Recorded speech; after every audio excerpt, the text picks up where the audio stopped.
Very very good evening to all of you. तो dear student, आज से आपके साथ में मेरा बिजनेस स्टैट्स का सफर शुरू होता है। और बिजनेस स्टैट्स आपका जो है एग्जाम के पॉइंट ऑफ व्यू से अगर मैं देखूं तो आपका एक स्कोरिंग सब्जेक्ट बन सकता है अगर आप उसको स्टार्टिंग से ही प्रिपेयर करके चलते हैं तो। क्योंकि बिजनेस स्टैट्स का सिलेबस बहुत वास्ट है, नो डाउट। अगर मैं कंपेयर करूं business maths versus business stats तो मैं कहूंगा सिलेबस के मामले में, डिफिकल्टीज के बारे में बात नहीं, सिलेबस के मामले में बिजनेस स्टैट्स का सिलेबस जो है ज्यादा टिपिकल है। और यहां पर सिर्फ आप बिजनेस स्टैट्स का मतलब मीन मीडियन मोड से आप बिल्कुल भी नहीं समझेंगे, क्योंकि आपको इस बात को समझना होगा कि मीन मीडियन मोड से एक क्वेश्चन 3 नंबर का आ जाएगा। बेसिकली होता क्या है कि आपके पास में एक, अगर आपके पास में क्वेश्चन है, लाइक आपके 18 मार्क्स के ईच क्वेश्चन होंगे, वो 5 क्वेश्चन होंगे, तो 90 मार्क्स का पेपर आपका हो गया। और एक क्वेश्चन नंबर फर्स्ट की अगर मैं बात कर रहा हूं, 18 मार्क्स का अगर आपके पास में आया तो उसमें ऐसा नहीं कि एक चीज पूछ करके 18 मार्क्स मिल गया। उसमें आपसे 6 चीजें पूछ ली गई हैं, A B C D E F part का करके, और हर किसी को 3-3 मार्क्स का बना दिया गया है।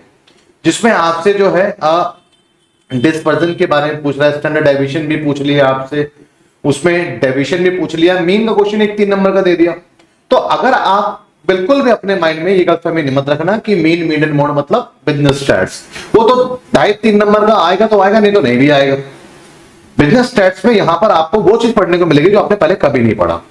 मैं अच्छे से जानता हूं कि आप लोगों ने 10th क्लास में भी थोड़ा बहुत आपने मीन मीडियन पढ़ा था, 11th क्लास में भी आपके पास में माइक्रो इकोनॉमिक्स के साथ में इकोनॉमिक्स का एक जो फर्स्ट बुक थी वो आपकी स्टैट्स की बुक थी। तो आप दोनों से कहीं ना कहीं लिंक करने की कोशिश कर रहे हो। तो मैं आपको यहां पे बता देता हूं कि अभी जो आपने पीछे पढ़ा तो आपने कहीं पर भी रिग्रेशन नहीं पढ़ा, आपके सिलेबस का पार्ट है रिग्रेशन, क्लियर है। आपने डिस्पर्जन नहीं पढ़ा, आपके सिलेबस का पार्ट है डिस्पर्जन, क्लियर है। आप इसी तरीके से आपने इंडेक्स नंबर जो एक दूसरे तरीके से इसको आप पढ़ते हैं, आपने भी वो नहीं पढ़ा। कोरिलेशन आपने पढ़ा है, लेकिन कोरिलेशन का एक जो सिंपल डायरेक्ट क्वेश्चन आता है वैसा क्वेश्चन आता नहीं। तो एक एप्लीकेशन बेस्ड क्वेश्चन आपके कोरिलेशन से आ जाते हैं। और अगर मैं आपसे यहां पर बात करूं, स्क्यूनेस आपने नहीं पढ़ा, कर्टेसिस आप लोगों ने नहीं पढ़ा, टाइम सीरीज की बात करूं तो टाइम सीरीज आपने नहीं पढ़ा। यही सब तो आपका सिलेबस है बच्चे। तो अगर आप अपने सिलेबस को कंपेयर कर रहे हो बिजनेस स्टैट्स को स्टैट्स की किसी बुक से, तो ये आपकी गलतफहमी है। कुछ टॉपिक जरूर मैच हो सकते हैं, लाइक मीन, लेकिन वो मीन 2-2.5 नंबर का है, वो अगर आए या ना आए तो फर्क वैसे भी नहीं पड़ता है 90 मार्क्स के सिलेबस में। और एक क्वेश्चन को करने के लिए उसमें 6 से 5 क्वेश्चन आपको अटेम्प्ट करने पड़ेंगे, और 5 क्वेश्चन में अगर 2 अटेम्प्ट हो रहे हैं, 3 अटेम्प्ट हो रहे हैं, तो आप सोच के देखिए कि आपके तो वहां पे फिर 9 और 8 नंबर ही स्कोर कर पा रहे हैं क्वेश्चन से। और एक क्वेश्चन से अगर 8-9 नंबर स्कोर कर पाए, 5 से आपके पास में 40-45 सिर्फ पास ही हो पाए। इसलिए पूरे सिलेबस को डिटेल में खंगालने की जरूरत है, और जो कि स्टार्टिंग से ही ज्वाइन करके पूरा सिलेबस पढ़ा जा सकता है। एंड टाइम में तो आप इंपॉर्टेंट क्वेश्चंस के पे डिपेंड हो जाते हैं। लेकिन एक ऐसा सब्जेक्ट बिजनेस स्टैट्स है जिसमें इंपॉर्टेंट क्वेश्चन को मार्क मैं कर सकता हूं, मैं बता सकता हूं कि आपको भैया ये टॉपिक आएगा, इस टॉपिक में सवाल आएगा, लेकिन उस टॉपिक को आप समझ नहीं सकते जाकर के डायरेक्ट। क्यों नहीं समझ सकते? आपको पता है कि अगर आप बिजनेस स्टैट्स को अगर आपने मेजरमेंट ऑफ सेंटर टेंडेंसी में ही अगर आपको मीन मीडियन मोड या फिर आपको टाइप्स ऑफ सीरीज या कंटिन्यूअस सीरीज की अगर आपके अंदर समझ नहीं है, तो उसी के अंदर आप डिस्पर्जन आप नहीं कर सकते हैं, आप मीन डेविएशन फ्रॉम मीन नहीं पढ़ सकते हैं, मीन डेविएशन फ्रॉम मीडियन नहीं पढ़ सकते, आप क्वार्टाइल डेविएशन नहीं पढ़ सकते, आप स्टैंडर्ड डेविएशन नहीं पढ़ सकते, आप वेरिएंस नहीं पढ़ सकते, आप कोवेरिएंस नहीं पढ़ सकते आप। और अगर आपको कोवेरिएंस नहीं आएगा तो आगे चल करके आप कोरिलेशन का फॉर्मूला कैसे क्रिएट करोगे? क्योंकि कोरिलेशन का फॉर्मूला तो स्टैंडर्ड डेविएशन पे डिपेंड करता है, स्टैंडर्ड डेविएशन से फॉर्मूला बनता है, और जहां पे स्टैंडर्ड डेविएशन गायब कर दिया आपने तो आगे फिर आपके लिए कोरिलेशन समस्या है। अगर आपको कोरिलेशन में आप आर की वैल्यू निकालते हो, अगर आपको आर की वैल्यू निकालने आई तो रिग्रेशन कहां से करोगे? रिग्रेशन में आपका कोरिलेशन का यूज होगा। तो कुल मिलाकर के बात यह है कि अगर इंपॉर्टेंट क्वेश्चन मैंने रिग्रेशन में मार्क करा तो कहां से समझ में आएगा भैया? वो कोरिलेशन से लिंक करता है, कोरिलेशन आपका मेजरमेंट ऑफ स्टैंडर्ड टेंडेंसी से लिंक करता है। तो कहीं ना कहीं इंपॉर्टेंट क्वेश्चन पे जाकर के डायरेक्ट यहां इसको नहीं पढ़ा जा सकता है, आपको तब भी आपको शुरू से ही पढ़ने की जरूरत पड़ेगी। खैर, आप लोग बहुत ज्यादा समझदार बच्चे जिसने अपने सब्जेक्ट की गंभीरता को आप लोग समझ पाए। कोई ऐसा तो हमारे साथ में बच्चे है नहीं कि हम अपने बेनिफिट के लिए आपको कह रहे हैं कि आज हमारा बैच अभी ज्वाइन कर लो, अभी ज्वाइन कर लो, या हमने ऐसा कहा नहीं। आप एग्जाम से 2 दिन पहले भी जाके लेंगे बैचेस को तो भी आपको इतना ही पे करना है। ऐसा है नहीं कि अभी आप पे करेंगे तो हमें ज्यादा फीस आपकी मिलेगी, एग्जाम टाइम में हमें आपसे कम फीस मिलेगी। एग्जाम टाइम में भी जाओगे ज्यादा ज्यादा क्या होगा, 40-50 रुपए डिस्काउंट हो जाएगा, इतना ही होना है, तो कुछ तो फर्क पड़ना है नहीं। तो हमें वही अमाउंट आप 2 दिन पहले भी आकर के आप देंगे, वही अमाउंट आप आज भी आके दे रहे हैं, तो एज अ टीचर जो है मैं आपको तो सही गाइड करूंगा कि भैया जब आपने वही काम करना है तो पहले से स्टार्टिंग से लेकर के चलो। और आप लोगों ने अपना ट्रस्ट दिखाया, आप लोगों ने अपना विश्वास दिखाया, अब हमारी रिस्पॉन्सिबिलिटी ये है बच्चे कि हम आप लोगों को आगे बढ़ाएं और इस सिलेबस में आपको 100% स्कोर करने के मोटिव से हम आगे बढ़े। अब बिल्कुल पॉसिबिलिटीज है, क्यों पॉसिबिलिटीज नहीं है? मुझे मालूम है बच्चे, मैं अच्छे से जानता हूं और मैं अच्छे से समझता हूं कि बिजनेस स्टैट्स के सिर्फ सिलेबस को कवर कर लेने से आप एग्जाम क्रैक नहीं कर सकते, बिल्कुल नहीं कर सकते। सिलेबस में कॉन्सेप्ट और क्वेश्चन क्लियर होगा, बट एग्जाम में जो क्वेश्चन जिस तरीके से आता है वो आपको कभी भी क्लियर नहीं होगा। उसके लिए आपको प्रीवियस से क्वेश्चन 10 ईयर डिस्कस करना ही पड़ेगा। तो 3 घंटे में मेरे लिए कम पड़ जाएंगे, मुझे आपको मॉर्निंग में या फिर किसी और टाइम में अलग से मुझे 10 ईयर सॉल्व करवाना पड़ेगा। तो ये नहीं है कि आप लास्ट के 1 महीने में आएंगे सिलेबस 10 ईयर। तो देखिए बच्चे, प्रैक्टिस बुक है, उसको तो आप बिना कंसेप्ट का आप छू भी नहीं सकते हैं।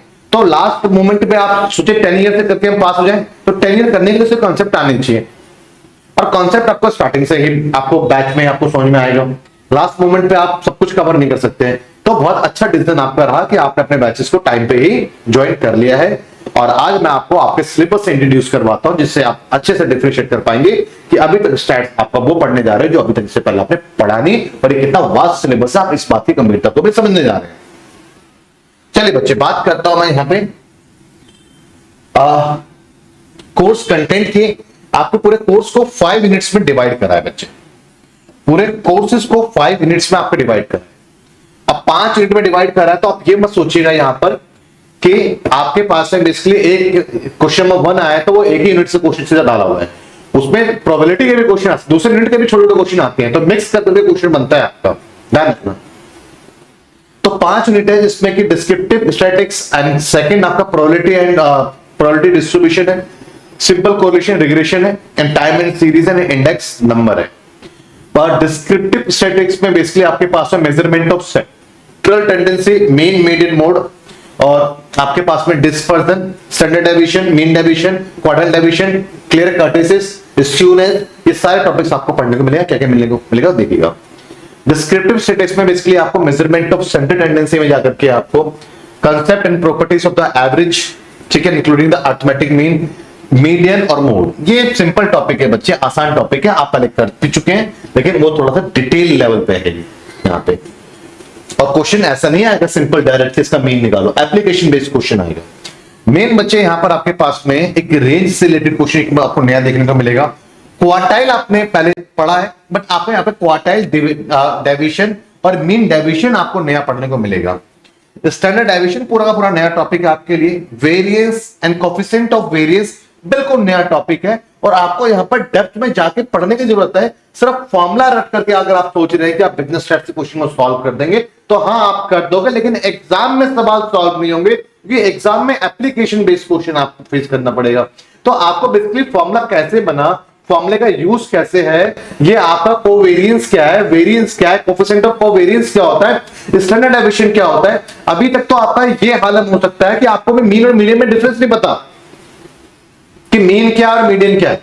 मीन पता है क्या है, सम करो डिवाइड करो, मीडियन बीच वाला पकड़ लो, प्रोसेस पता है, बट दोनों है क्या चीज ये नहीं मालूम। अब बोलोगे मीन एवरेज है, तो मीडियन क्या है, बोलोगे सर बीच वाला नंबर ले लो। तो अच्छा, मीडियन में तो एवरेज होता है, मीडियन भी तो हमारा एवरेज होता है, वो तो मैं टॉपिक के अंदर पीछे जाके बताऊंगा। बस आपको कैलकुलेट करने के मेथड्स अलग अलग हो जाते हैं, वो कैसे क्यों वो डिटेल में मैं आपको इसके बारे में बात करवाऊंगा। क्लियर है बच्चे, उसके बारे में जरा आप समझेंगे। तो बड़े डिटेल में समझने की जो मैं एग्जांपल समझा देता हूं, चलो आपके पास में आपने बेसिकली मीन पढ़ा, लाइक मैं एग्जांपल ले रहा हूं 6, 7, 10, 12, 15, इसका मीन निकालना है आपको। तो सिंपल से आपको एक बात पता है कि सर मीन का मतलब होता है पूरे डेटा को कलेक्ट करो, लाइक 27, 10, 37, 37, और आपके पास में 7, 44, 44 और 6 आपके पास में 50, और 5 है, 5 से डिवाइड कर दिया आपने, आपके पास में 10 मीन आ गया। क्लियर है, समझ में?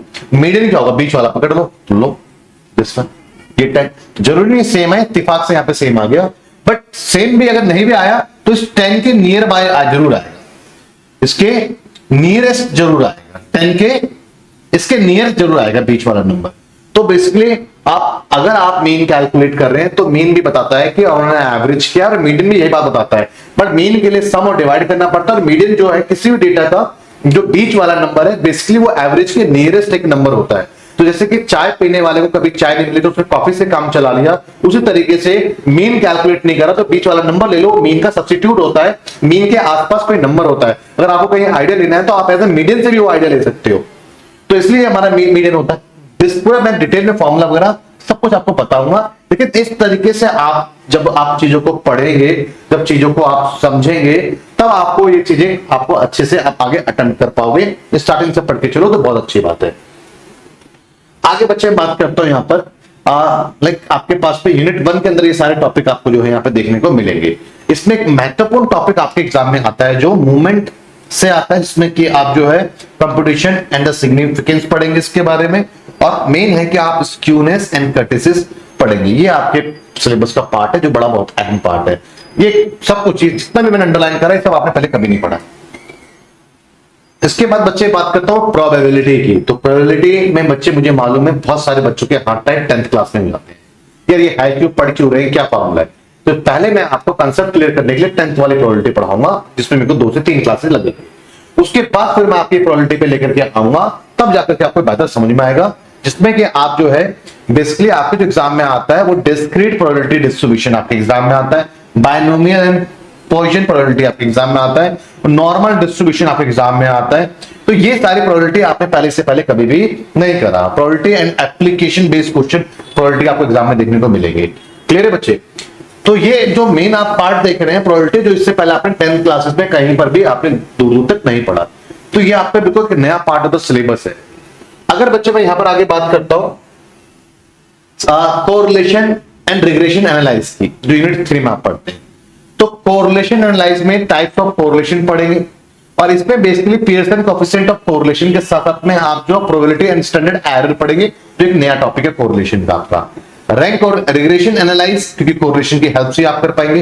इसमें principal of the least square and the regression line के बारे में पढ़ेंगे, रिग्रेशन इक्वेशन एंड एस्टिमेशन के बारे में पढ़ेंगे, properties of regression and coefficient के बारे में पढ़ेंगे, और relationship between the correlation and the regression coefficient के बारे में आपको यहाँ पर पढ़ने को मिलेगा। तो बिल्कुल सब कुछ नया नया बढ़िया बढ़िया टॉपिक है। अब आप देखिएगा, अगर आप इसमें से किसी को भी पहले, अगर आप सोच रहे हैं कि मैं कोरिलेशन रिलेशन से पहले मैं आपका जो है आप प्रोबेबिलिटी एक इंडिपेंडेंट यूनिट है, ऐसा किसी को लेने के लिए उसको आप कहीं पर भी पढ़ सकते हो, उसमें कोई डाउट नहीं है।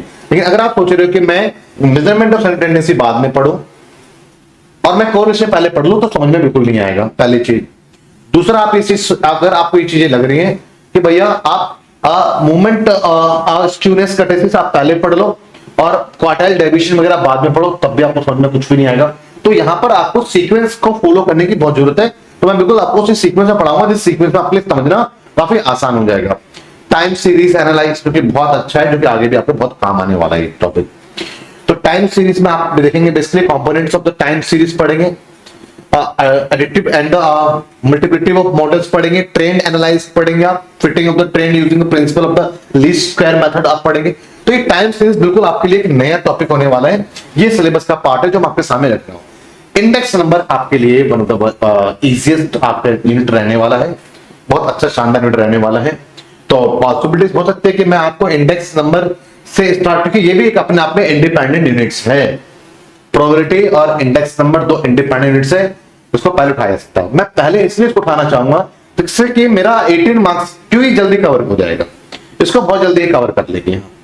इसको 5 क्लासेस 4 क्लासेस में कवर 5 क्लासेस में कवर कर लेंगे, और हमारे लिए अच्छी बात ये होगी कि जब मेरे पास में 18 मार्क्स का स्कोर हो गया है, तो उसके बाद मेरा यूनिट 1 में टाइम लगेगा, तो वो प्रेशर नहीं रहेगा मेरे ऊपर कि भाई अभी तक मेरा यूनिट 1 ही चल रहा है, यूनिट 2 पे है अब, फिर ये बात रहेगी। तो इसलिए इंडेक्स नंबर से शुरू करते हैं तो चीजें बहुत आपकी बेटर रहेगी, इंडिपेंडेंट आपके पास में ये यूनिट रहने वाला है।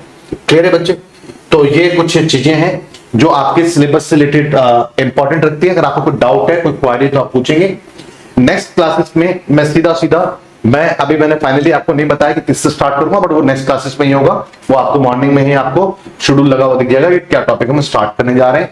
तो स्टार्टिंग से लाइव क्लासेस में जुड़े और आप अपने डाउट्स लाइव क्लासेस में पूछ सकते हैं, आप कमेंट के थ्रू पूछ सकते हैं। तो आप लाइव क्लासेस में जुड़े, वो ज्यादा बेटर रहने वाला है comparative to recorded batches. Clear है? तो कुछ इस तरीके से आप जो है अपने ये क्लासेस को मैनेज कर सकते हैं। तो कल से बिल्कुल आप प्रिपेयर रहेंगे। साथ साथ में मेरा पढ़ाने का तरीका रहेगा, सिस्टमेटिकल चीजों को मैं ऑर्डर को फॉलो करूंगा, जिससे आपको किसी प्रकार की अननेसेसरी डिफिकल्टीज फेस ना करना पड़े। पॉइंट नंबर 1, जो टॉपिक मैं पढ़ाऊंगा उस टॉपिक से रिलेटेड मैं आपको होमवर्क दूंगा, जिसमें कि आपके पास में कंटेंट इनफ रहे प्रैक्टिस करने के लिए। पॉइंट नंबर 2, पॉइंट नंबर 3, मैं आपको जो है previous year question 10 year Shivdas के लास्ट के 4 से 5 साल के क्वेश्चन आपको मैं सॉल्व करवाऊंगा, एनालाइज करवाऊंगा। तो ये सारी चीजें आपको एक एक्स्ट्रा पैकेज आपको मिलेगा आपके सिलेबस के साथ साथ। क्लियर है बच्चे? डाउट सॉल्व तो आपके रहेंगे। तो बस आप जल्दी से ही इसको आप जो है अपने आपको नेक्स्ट क्लासेस के लिए आप अपने आप को प्रिपेयर करें। तो मिलते हैं फिर हम नेक्स्ट क्लासेस में बिजनेस स्टैटिस्टिक्स के एक बिल्कुल नई और शानदार जर्नी के साथ में और 100% स्कोर करने के इंटेंशन के साथ। थैंक यू बच्चे, थैंक यू सो मच।